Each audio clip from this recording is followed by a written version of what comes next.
Quarto capítulo, a mulher iracunda. A esposa resmungona é como gotejar de uma torneira pingando. Você não consegue fazê-la parar e dela não consegue escapar. Provérbios, capítulo 27, versículo do 15 ao 16. A Bíblia contém muitas histórias inspiradoras de mulheres que desempenharam papéis significativos na história do povo de Deus e que foram usadas por ele de maneira poderosa. No entanto, também encontramos advertências sobre o papel das mulheres e a importância de serem sábias em suas escolhas e comportamentos. Por um lado, vemos exemplos de mulheres como Débora, que foi uma poderosa juíza e profetisa em Israel. Juízes, capítulo 4, versículo 5. Esté, que arriscou sua própria vida para salvar seu povo. Livro de Esté. E Maria, mãe de Jesus, que foi escolhida por Deus para dar a luz ao Salvador do mundo. Lucas, capítulo 1, do versículo 26 ao 38. Essas e muitas outras mulheres na Bíblia desempenharam papéis importantes e foram usadas por Deus de maneiras extraordinárias. Por outro lado, a Bíblia também contém advertências sobre o perigo de ser uma pedra de tropeço, quando mal posicionadas. Por exemplo, Provérbios 14:1 diz: A mulher sábia edifica sua casa, mas com as próprias mãos a insensata derruba a sua. Isso nos lembra da importância de ser sábio em nossas palavras, ações e escolhas, especialmente dentro de nossas famílias e comunidades.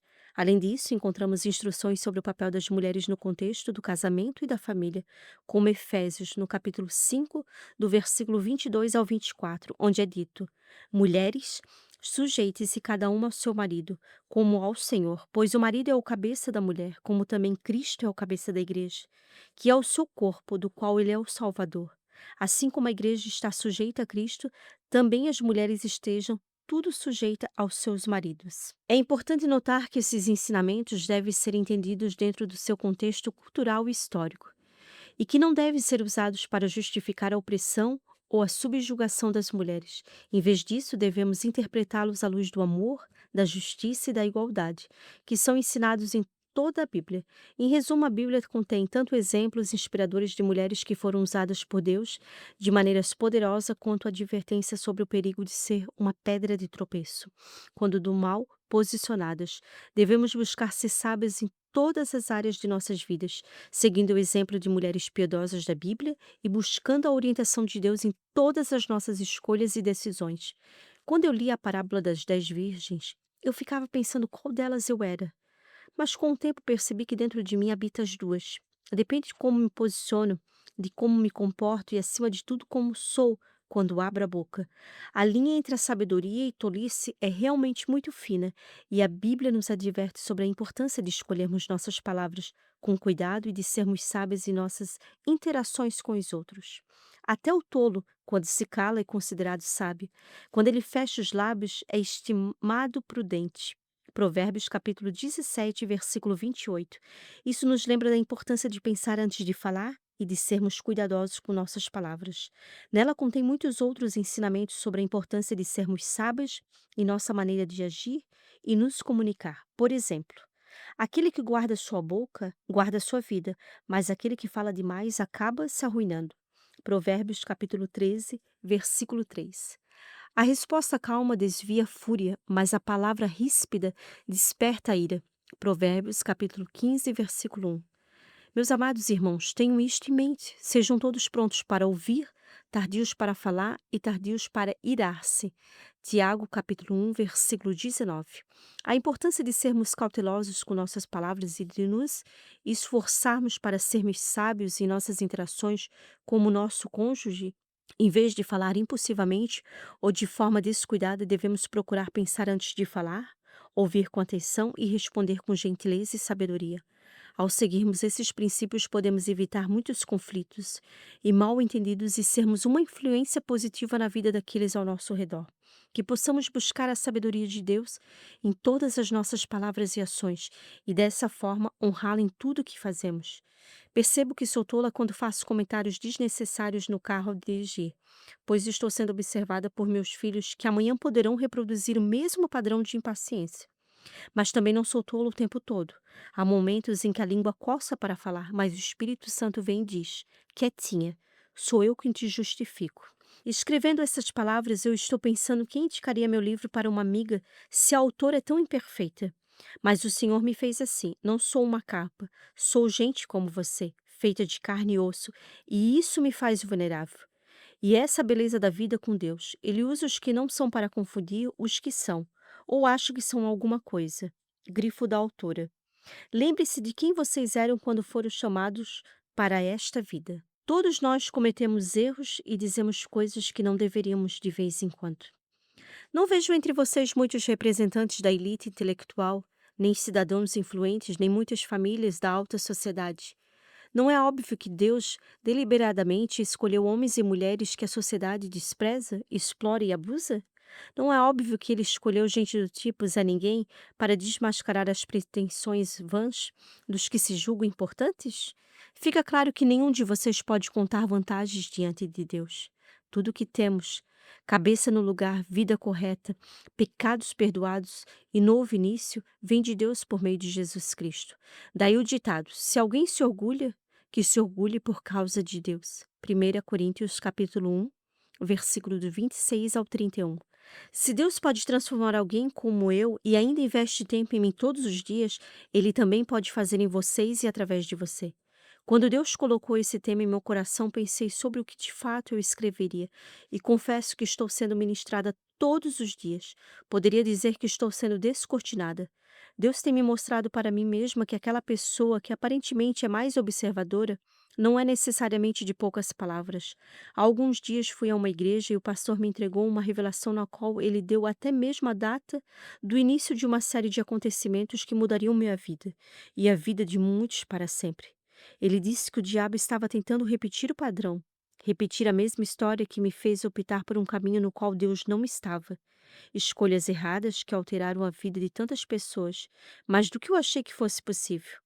Mas o fato é que Deus estava me livrando, ou seja, não me tirando ou evitando do que fosse provada, mas me alertando e me dando ferramentas certas para vencer. Dessa vez, e mais que isso, me dando a oportunidade de ressignificar e ser aprovada dessa vez. É muito importante reconhecermos as estratégias do inimigo e estarmos conscientes das armas que temos à nossa disposição para vencer as batalhas espirituais.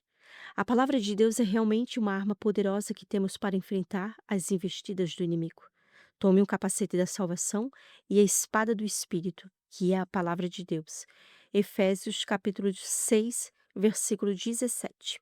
A palavra de Deus é descrita como uma espada, e é através dela que podemos resistir aos ataques do inimigo e vencer as batalhas espirituais que enfrentamos.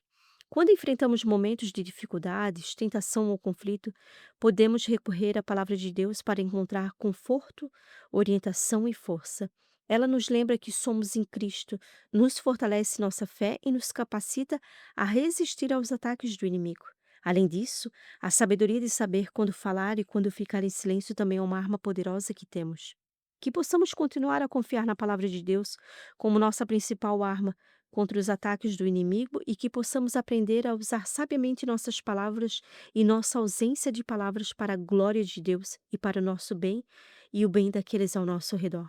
Que o Espírito Santo nos capacite a vencer todas as batalhas espirituais que enfrentamos e que possamos permanecer firmes na fé, confiando na promessa de que aquele que está em nós é maior do que aquele que está no mundo. 1 João, capítulo 4, versículo 4. Confesso que nem sempre tenho pensado antes de falar, mas sem dúvidas tenho analisado cada palavra que tenho dito e observado, o impacto que elas têm causado. Mais difícil do que escrever e dividir tudo isso com vocês é viver essa palavra, e renunciar é calar quando o meu interior grita por justiça, quando a alma clama por mudança, maturidade para calar e sabedoria para falar. Esse com certeza é minha nova divisa. Vou me juntar a você nessa responsabilidade e também me comprometer a observar minha conduta cada dia mais. É um desafio constante, mas com a ajuda de Deus e o apoio do outro, podemos progredir nessa área e nos tornarmos melhores comunicadores e testemunhas do amor de Cristo. Que possamos nos lembrar sempre das palavras de Provérbios. A língua serena é a árvore da vida, mas a língua perversa fere o espírito. Provérbios, capítulo 15, versículo 4. Que nossas palavras sejam sempre edificantes, amorosas e cheias de graça, para que possamos ser uma bênção para aqueles ao nosso redor. Estou aqui para apoiá-la nesse compromisso e para caminhar ao seu lado, enquanto buscamos crescer com sabedoria e em graça. Que Deus nos ajude e nos fortaleça em nossa jornada de fé e de transformação. Te encorajo agora a fazer essa oração. Que não sejam simplesmente palavras em vão, a resolução de um novo tempo. Obrigada, Senhor, por me encorajar todos os dias. Ajude-me a refletir sobre minhas atitudes e sobre como elas têm influenciado minhas palavras. É importante para mim garantir que minhas palavras sejam sempre edificantes, amorosas e cheias de graça, e que minhas atitudes reflitam o amor de Cristo em todas as áreas da minha vida. Vou me esforçar para evitar a necessidade de justificar-me constantemente e para aprender a confiar mais em Ti. Para me defender, também vou buscar ser uma mulher amorosa em todas as minhas interações, especialmente com meu marido, garantindo que minhas palavras e atitudes o edifiquem e o fortaleçam. Estou comprometida em crescer e me tornar uma pessoa melhor a cada dia. Pai, me perdoa por cada atitude impensada, por cada atitude premeditada, por cada palavra lançada na hora e na forma errada. Como sua ajuda e o apoio dos outros, sei que posso alcançar meus objetivos e viver uma vida que honra a Ele em todas as áreas. Quero te honrar através do meu casamento e da criação dos meus filhos, deixando neles um legado de boa conduta. Que belo compromisso!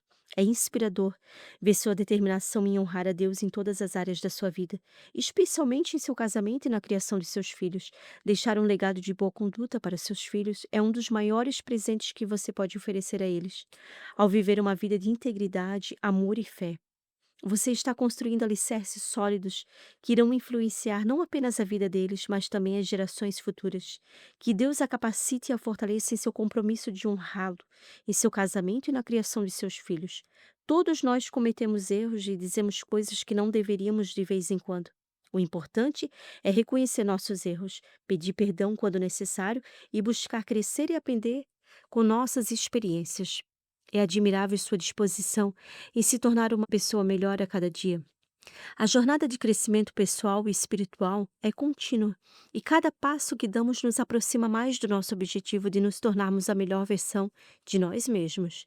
Que você possa encontrar força e sabedoria em sua jornada de crescimento, e que cada desafio que enfrentar seja uma oportunidade para aprender a crescer.